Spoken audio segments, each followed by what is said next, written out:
Holy vintage toy talk, Batman! Yes, old chum, it's beginning. Stay tuned, Bat fans. Mego Batman up next.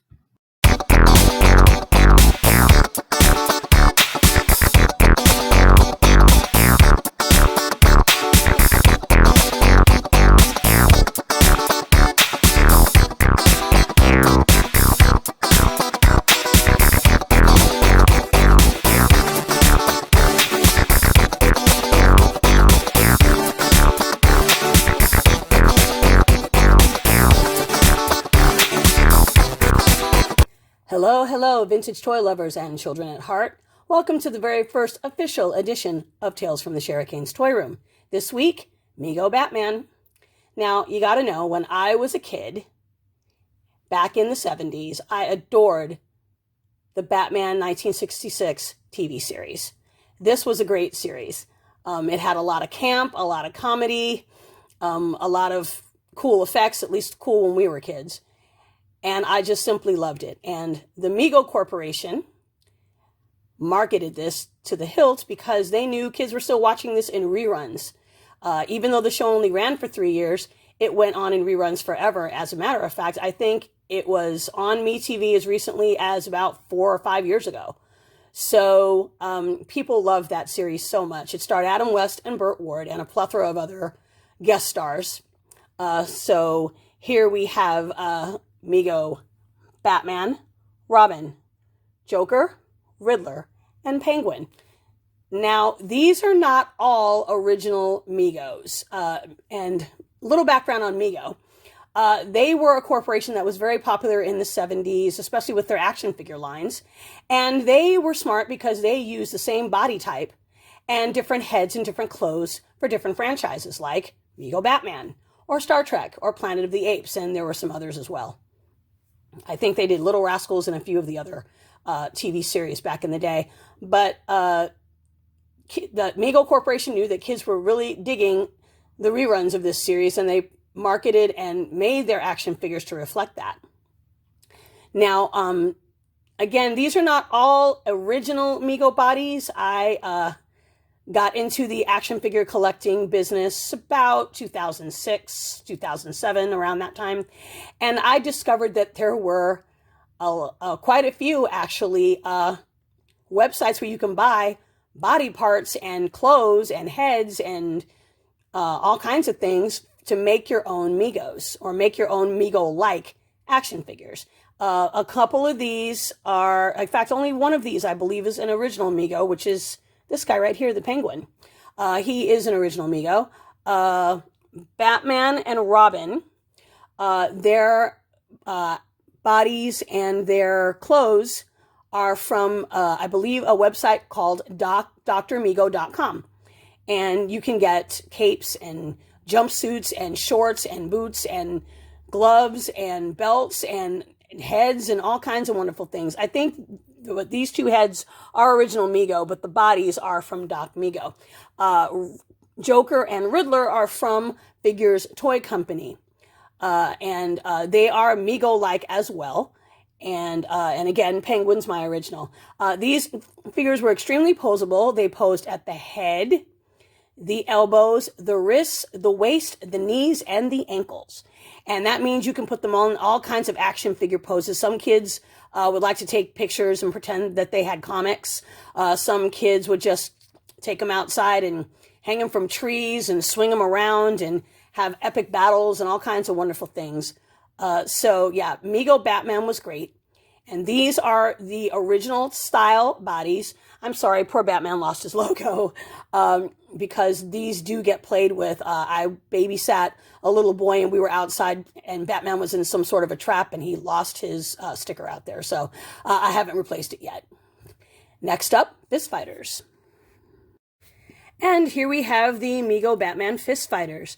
Now these are different from the ones I just showed you because in the back of each figure is a handy dandy little switch. I'll just turn Riddler around so you can see that switch on his back.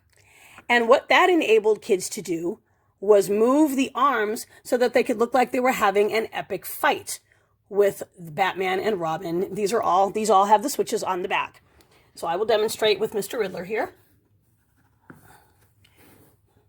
move his arms up a little so you can see.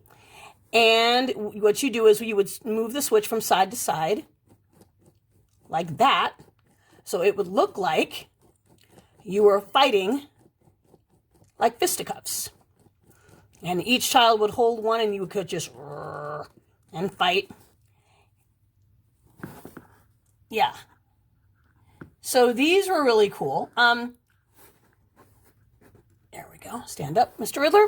Okay, so as you can see, these are original Mego fist fighters. I very quickly learned, though, that Mego fist fighter bodies have larger head holes than regular Megos. So Batman, his head is being held on with a little bit of plastic because the head hole was too big and his head got really wobbly. So I had to put some plastic in there, but that's okay because he works just fine. Robin and Batman have the wonderful things called oven mitts, and that's what they were known as because that's what they look like. And it's very difficult to find any Batman figures with these on there because kids would lose them. So these are replicas from Doc Mego. And if you notice, Joker looks different than the other Joker that I showed you. That's because, number one, he has a Cesar Romero head. Cesar Romero played the Joker in the 66 Batman series. And to me, he's the definitive Joker, and I really wanted this head because he's just the Joker to me. No disrespect to anybody else who's played the Joker, but that's who I love. And I decided to customize this figure by buying, excuse me, a jacket from Doc Mego and a jumpsuit from Doc Mego. I cut off the sleeves and I painted the vest and the shirt so that it looked similar to this one. Woo! Let's not fall down, gentlemen. There we go. So, yeah. But these are all original Fist Fighter bodies. And next up, the girls. And here we have Batgirl and Catwoman. This is a original Batgirl head and body. But the original came with gray and blue, a gray jumpsuit and blue accessories. And I wanted my figure to look like Yvonne Craig, who played Batgirl in the 66 series. And she wore purple and yellow. So the entirety of her outfit, including the hood, came from Doc Mego. But the body and the head are original Mego Batgirl from the 70s. And this is Catwoman, or my version of Catwoman. The Mego version of Catwoman did not look anything like mine.